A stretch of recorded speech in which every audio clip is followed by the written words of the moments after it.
आता तो एक प्रस्ताव जो आहे हा आता देशासमोर मांडण्यात आलेला आहे. समजा आता त्याच्यामध्ये जे आहे देशातील मतमतांतर जे आहेत ते घेतले जाते. प्रत्येक राज्याचं मतमतांतर घेतलं जाईल आणि मग विचारार्थी त्याच्यामध्ये काय काय अडचणी होऊ शकतात हे सुद्धा आता वर्तमानपत्रातून यायला लागलं. ही अडचण त्याच्यामध्ये आहे, ती अडचण आहे. तर हे सगळ्या अडचणींना कशी मात करणार तुम्ही? याचा सगळा उहापोह होईल, विचार होईल आणि नंतर मग याच्यावर काय तो निर्णय होईल. मग तो सकारात्मक आहे कसा आहे काय ते आपल्याला पुढे भविष्यात कळेल. थँक्यू. ठीक आहे, धन्यवाद. 15 सप्टेंबरपर्यंत आश्वासन मुख्यमंत्र्यांनी दिलं होतं, मात्र अजूनही ते पूर्ण झाले नसल्यामुळे आदिवासी पुढे आक्रमक आहे आणि त्यातच धनगरांचा देखील तो मुद्दा आलेला आहे. तर पुन्हा एकदा ते रस्त्यावर उतरण्याची त्यांनी इशारा दोन आहे. असं आहे की सगळ्याच प्रश्नामध्ये जे आहेत स्वतः मुख्यमंत्री आणि मंत्रिमंडळ लक्ष घालत आहे आणि शांततेने हे प्रश्न कधी सोडवता येतील, कोणाला एकमेकांना दुखवता याचे प्रयत्न आपण करतो आहोत. सर, वन नेशन वन इलेक्शनच्या हालचाली सुरू काँग्रेसचाच मुख्यमंत्री होईल. उद्धव ठाकरे गेल्या काही दिवसापासून मुख्यमंत्र्याचं नाव जाहीर करा अशी मागणी करत होते. मग आता मी काय करू? मला विचारलं तर मी सांगेन त्यांना काय करायला पाहिजे ते चालणार आहे. आघाडीचं राजकारण म्हटल्यानंतर युतीचं राजकारण म्हटलं तू मग चालणार आहे. शेवटी निवडणुका लागल्यानंतर पहिल्यांदा मेजॉरिटीमध्ये तर या आणि मग मुख्यमंत्री कोण आहे ते ठरवा म्हणा. पण आपण तुमचं मेजॉरिटीने तोपर्यंत मुख्यमंत्र्यांसाठी आपण जेव्हा बोलत राहिलो तर काय तक्रार होणार आपसामध्ये. पेशा भरतीच्या मागणीसाठी मोडी घडल्या त्याच्यावर आता नाटक येत आहे. म्हणजे मला काही बोलायचं आहे असं मुख्यमंत्र्यांच्या राजकीय प्रवासावर नाटक येत आहे. विरोधकांकडून 50 ओके एकदम ओके असं दुसरं नाटक रंगमंचावर आणलं जाणार आहे. ठीक आहे ना. आता जोपर्यंत निवडणुकांचे निकाल लागत नाही तोपर्यंत अनेक नाटकं आपल्याला पाहायला मिळतील. सर, नितेश राणे आणि वक्तव्य जास्त वादग्रस्त करू नये यासाठी केंद्राकडे त्यांची तक्रार केली. नितेश राणे म्हणतात की कोणी किती तक्रार करू द्या, मला फरक पडत नाही. नाही, मला सगळ्यांनाच सांगायचं आहे. तक्रार बिक्रार केली की मला माहिती नाही, पण मला एवढंच सांगायचं सगळ्यांनाच, महाराष्ट्रातल्या सगळ्या महायुतीच्या कार्यकर्त्यांना, नेत्यांना, की आपल्या महायुतीची मतं वाढली पाहिजेत यासाठी बोलूया आपण. आणि महायुतीची मतं जर वाढत आली नाही निदान आपल्या बोलण्याने कुठेतरी आपल्या मतावर परिणाम होऊ नये याची सगळ्यांनी काळजी घ्यावी. शेवटी सगळ्यांना महायुती परत राज्यावर आली पाहिजे अशी सगळ्यांचीच इच्छा आहे. ती नितेश राणेची, नारायणराव राणेंची पण आहे, अजितदादांची, माझी आहे, एकनाथरावांची आहे, BJPची आहे, सगळ्यांची. त्यामुळे आपण बोलताना विचार करून बोललं पाहिजे की काही ठिकाणी एखाद्या ठिकाणी असेल काय किंवा एका समाज पक्षाबरोबर असेल त्या आमदाराबरोबर, पण अनेक आमदार जे आहेत त्यांना वेगवेगळ्या समाजाचे लोक मतदान करत असतात कारण ते काम करतात त्याच्यामध्ये. शेवटी जर सरकार यावं अशी आपली इच्छा असेल तर आपले सगळेच आमदार जे आहेत चांगल्या मताने निवडून आले पाहिजेत. त्यांच्या मतावर कुठे परिणाम होणार नाही एवढी आपण फक्त काळजी घ्यायची. बाकी कोणाचा काय बद्दल विरोध करण्याचं काही कारण नाही. बाळासाहेब थोरात असं म्हणतायत की महाविकास जवळचे होते त्यांनी आता शरद पवार गटात हां ते गेले, ते आमच्यावर आले होते पण त्यानंतर गेले तिकडे. सर, काल मुंबईमध्ये सुद्धा राष्ट्रवादीची एक बैठक झाली. त्या बैठकीत 70-80च्या वरती जागा महायुतीमध्ये. काल मुंबईमध्ये राष्ट्रवादीची एक बैठक झाली काल परवा दिवशी. त्याही बैठकीमध्ये 70-80 जागा राज्यामध्ये आम्हाला मिळायला पाहिजे अशा पद्धतीची मागणी होती आणि अशा बातम्या पण आहेत. काय तर मागणी तर आहेच ना. आता असं आहे की आता अजितदादांनी काय सांगितलं की जवळ 60 आमदार तर आता आमच्या बरोबर आहेत. एक तर आम्ही ते निवडले इथे निवडले गेलेले आहेत किंवा दुसऱ्या पक्षाच्या आमच्यामध्ये आलेले आहेत ते आमच्याबरोबर राहणार आहेत. आता जे 60 आमचे जर रिटेन करायचे असतील तर स्वाभाविक 10-20 जास्त आम्हाला घ्यावे लागते. त्यातला 1-2 दुर्दैवाने आणि इकडे तिकडे जातील, 1-2 नवीन निवडून येतील. त्यामुळे आमचा जो 80चा आम्ही जो म्हटलं किंवा 80पर्यंत ते जागा मिळायला पाहिजे तसा आमचा आग्रह आहे. दुसरं काय. वक्तव्य जास्त वादग्रस्त करू नये यासाठी केंद्राकडे त्यांची तक्रार केली. नितेश राणे म्हणतात की कोणी किती तक्रार करू द्या, मला फरक पडत नाही. आणि मला सगळ्यांनाच सांगायचं आहे, तक्रार बिक्रार केली की नाही मला माहिती नाही, पण मला एवढंच सांगायचं सगळ्यांनाच, महाराष्ट्रातल्या सगळ्या महायुतीच्या कार्यकर्त्यांना, नेत्यांना, की आपल्या महायुतीची मतं वाढली पाहिजेत यासाठी बोलूया आपण. आणि महायुतीची मतं जर वाढवता आली नाही, निदान आपल्या बोलण्याने कुठेतरी आपल्या मतावर परिणाम होऊ नये याची सगळ्यांनी काळजी घ्यावी. शेवटी सगळ्यांना महायुती परत राज्यावर आली पाहिजे अशी सगळ्यांचीच इच्छा आहे.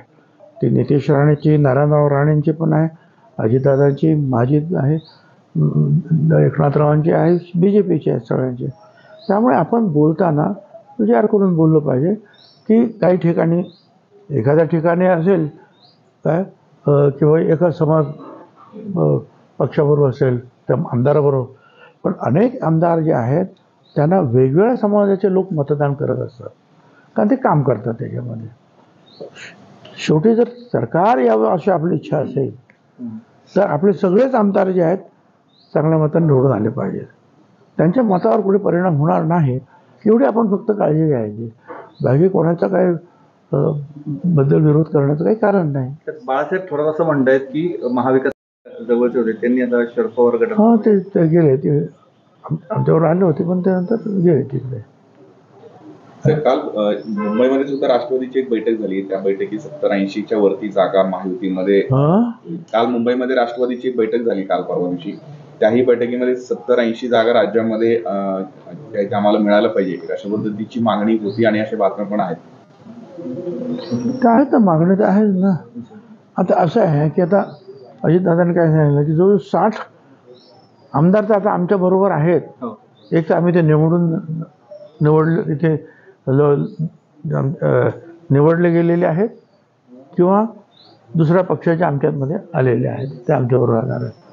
आता ते 60 आमचे जर रिटेन करायचे असतील तर स्वाभाविक 10-20 जास्त आम्हाला घ्यावे लागते. त्यातला 1-2 दुर्दैवाने इकडे तिकडे जातील, 1-2 नवीन निवडून येते. त्यामुळे आमचा जो 80चा आम्ही जो म्हटलं किंवा 80पर्यंत ते जागा मिळायला पाहिजे तसा आमचा आग्रह आहे. दुसरं काय आबा, या सगळ्या तुमच्या सगळ्या बातम्या आहेत, बरोबर आहे. मला सांगा, आम्ही 10 वर्ष तिकडे काम केलं. पंकज भुजबळ, समीर भुजबळ, तुम्ही पाहिलं असेल ते प्रचंड मोठं प्रशासकीय संकुल जे बांधलेलं आहे वरती, आणि वेगवेगळ्या इमारती आहेत, ब्रिजेस बांधलेले आहेत. नस्तनपूरचं प्रचंड मोठं मंदिर निर्माण झालेलं आहे, रस्ते केले, बंधारे, लोकांबरोबर संपर्क आहेत, बरोबर आहे. 10-12 हजार मताने त्यावेळेला पंकज पडले. पण गणपतीला लोक बोलवणारच ना आमचे कार्यकर्ते. हां, किंवा मुस्लिम समाजाचे काही कार्यक्रम असेल तर आमचे ते संबंध तर तुटले नाहीत ना. मग आम्ही जायचं की नाही ह्या कार्यक्रमाला. मग ते गणपती असेल, गणेश विसर्जन असेल, काय मुस्लिम समाजाचा इथचा जुलूस असेल, त्यांनी बोलवलं तर जाणार. मग त्यातून काही तुम्ही असं इन्फ्लुअन्स करण्याची आवश्यकता नाही. आमची काय भूमिका आहे? आमची भूमिका घरी बसण्याची नाही आहे, एवढं तर नक्कीच आहे ना. कुठलाच पक्ष, राजकीय पक्ष जो निर्माण होतो हा निवडणूक लढवण्यासाठीच निर्माण होतो, पण त्याला पुढे जायचं नाही तर मग तो सामाजिक संघटना झाली ते, बरोबर की नाही. तर आम्ही सुद्धा लढणार. आता एवढंच आहे. आता इथे जागा त्यांच्या सगळ्या BJPच्या आहेत काय, पण बाहेर जे आहेत तालुक्यामध्ये 15 सीट्स आहेत, त्याच्यामध्ये 6 सीट्सवर जे आहेत राष्ट्रवादीचे आमचे लोक आहेत, बरोबर काय. आणि एक इगतपुरीचा सुद्धा उमेदवार हा आम्ही त्यांना दिला, निवडून आणलेला आहे. 7 ठिकाणी जे आहे निश्चितपणे आहे काय. परत आणखी मालेगावची एक नवीन सीट जी आहे ती घेण्याचा आम्ही प्रयत्न करू. ठीक आहे, शहरामध्ये आम्हाला नाही मिळायचं, आम्हाला तिकडे मिळणार आहे. म्हणजे आमच्यावर काय अन्याय काय होणारच नाही आहे. मुंबईमध्ये सुरू आहे आणि स्थानिक पातळीवर दावे प्रतिदावे केले जात आहेत. शिवसेना म्हणते आमचा जिल्ह्यातील 7 जागांवर दावा आहे, तर भाजप 15 जागांवर दावा करते. जोपर्यंत जाहीर होत नाही तोपर्यंत प्रत्येक जण मागणी करणार. ज्यादा सीट्स पाहिजे म्हणून मागणी करणार. एका पक्षाला ती सीट दिल्यानंतर त्या पक्षातील अनेक कार्यकर्ते त्या सीटसाठी मागणी करणार, ते चालू राहणार आहे जोपर्यंत फॉर्म भरण्याचा दिवस सोडता येत नाही तोपर्यंत तुम्हाला भरपूर काम मिळणार आहे. साहेब, आरक्षणाचा मुद्दा अशा पद्धतीने पुन्हा एकदा हाती घेतला जातो. काय आता जेव्हा मी कुणाच्या बाजूने कोणाच्या विरुद्ध बोलणार, मी एवढंच सांगेन की बाबा सगळ्यांना जे आहेत त्या सुखसोयी ज्या आहेत मिळाल्या पाहिजेत, त्या दृष्टीने प्रयत्न करायला पाहिजेत. आता मराठा समाजाला पण वेगळं आरक्षण दिलेलंच आहे. नंतर आता किती 55 लाख काय कुणबी सर्टिफिकेट वगैरे कुणबी नोंदी सापडल्या. आता त्याच्यानंतर काहीतरी कुठलं तरी हैदराबाद गॅझेट आमचं गॅझेट, आता ते चालूच राहिलं आहे. ते मारुतीच्या शेपटासारखं जे आहे आमच्या पुराणामध्ये ऐकलेलं होतं कथेमध्ये, तसं एक झालं काही एक झालं काही नाही तर बसले उपोषणाला. आता ते बसले म्हणून ओबीसीची मंडळी पण सगळी बसली काय. मग त्याच्यामध्ये वंजारी समाजाचे आहेत, लाट समाजाचे आहेत, माळी समाजाचे आहेत, असे वेगवेगळे भटके असे सगळे बसलेत. ते पण बसलेत कारण ते म्हणतात आम्ही सगळे एकत्र आहोत आणि आमची लोकसंख्या 52-54% आहे आणि आम्हाला एवढं आरक्षण आहे. ते आरक्षण आमचं त्याच्यावर त्याला धक्का लागता कामा नये आणि तो वेगवेगळ्या काहीतरी मागण्या जर करत राहील त्यांना वेगळं आरक्षण दिल्यानंतर तर ते काही योग्य नाही. तर आता हे चाललेलं आहे, काय करणार त्याला.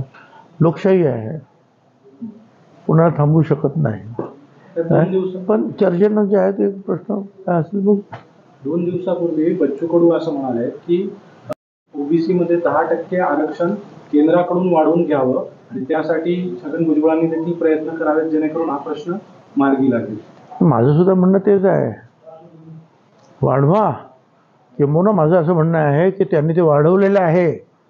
10% इकॉनॉमिकल बॅकवर्ड क्लास EBC हा त्याचाच परिपाक आहे आणि त्याच्या अगोदर मराठा समाज, गुजरातमध्ये पाटीदार समाज, पुढे गुजर, तिकडे जाट, आंध्रामध्ये काय कापू, हे सगळ्यांची आंदोलनं सुरू होती आणि मग 10%चा फॉर्म्युला आणला वेगळ्या पद्धतीनं इकॉनॉमिकल बॅकवर्ड क्लाससाठी, बरोबर.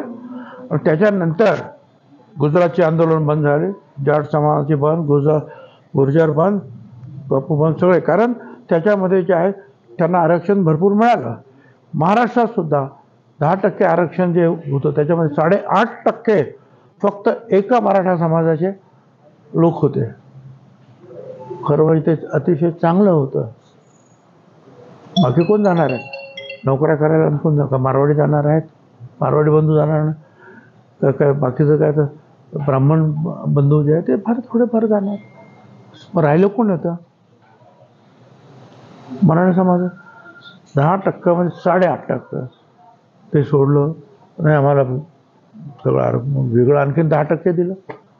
परत कुणबी, आता कुणबी म्हणून जे आहेत त्याच्यामध्ये 17% आरक्षण शिल्लक आहे वेगवेगळ्या भटक्या मुक्तांना वगैरे सगळं. त्याच्यामध्ये आहे 450 जाते, त्याच्यामध्ये त्यांना बसायचं आहे आणि त्याच्यामध्ये प्रचंड मोठी कॉम्पिटिशन आहे. एका तुमच्या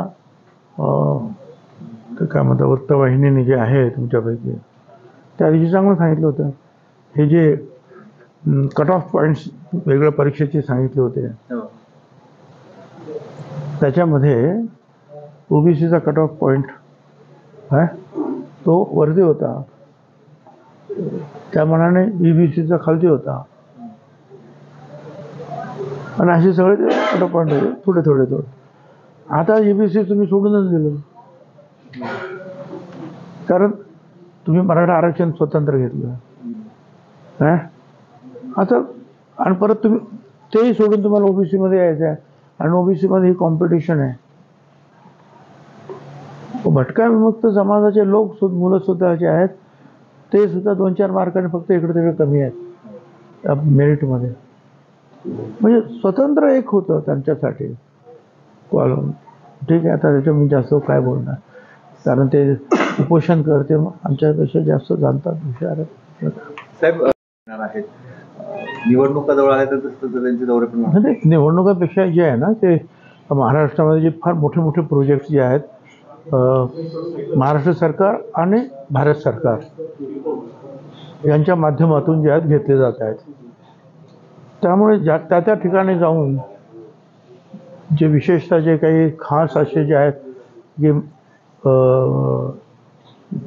ज्याला मोठे प्रोजेक्ट्स आपण म्हणतो, विशाल प्रोजेक्ट, विशेष प्रोजेक्ट्स, अशा प्रोजेक्टचं काही कुठे उद्घाटन नसतं, कुठे रस्त्यांचं आहे, कुठे टनेल्स वगैरे केलेले आहेत.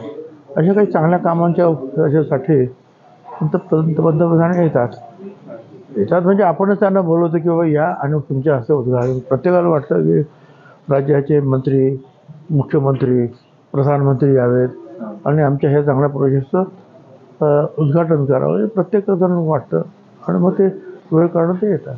आपल्याही मतदारसंघामध्ये शिवसृष्टीचं उद्घाटन होणार आहे. नाशिकमध्ये ज्योतिबा फुलेंचे पुतळे येणार आहेत. कसं नियोजन असणार आहे, कोण येणार?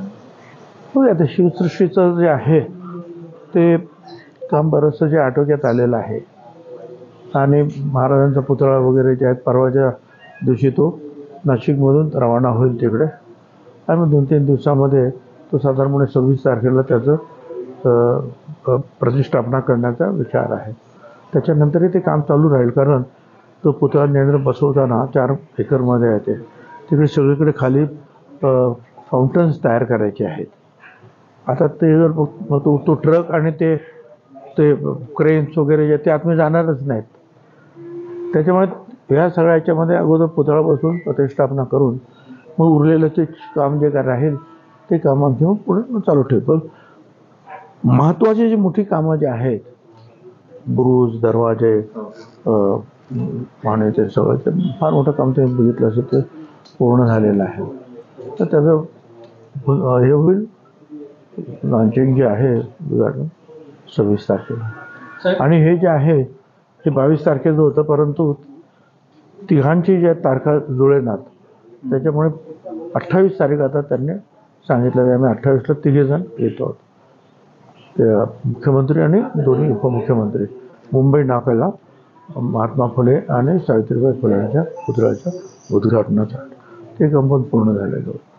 साहेब, एकीकडे मराठा विरुद्ध ओबीसी अजूनही सुरू आहे वाद, तर दुसरीकडे आता धनगर विरुद्ध आदिवासी असा एक प्रश्न पुन्हा एकदा पेटलेला आहे.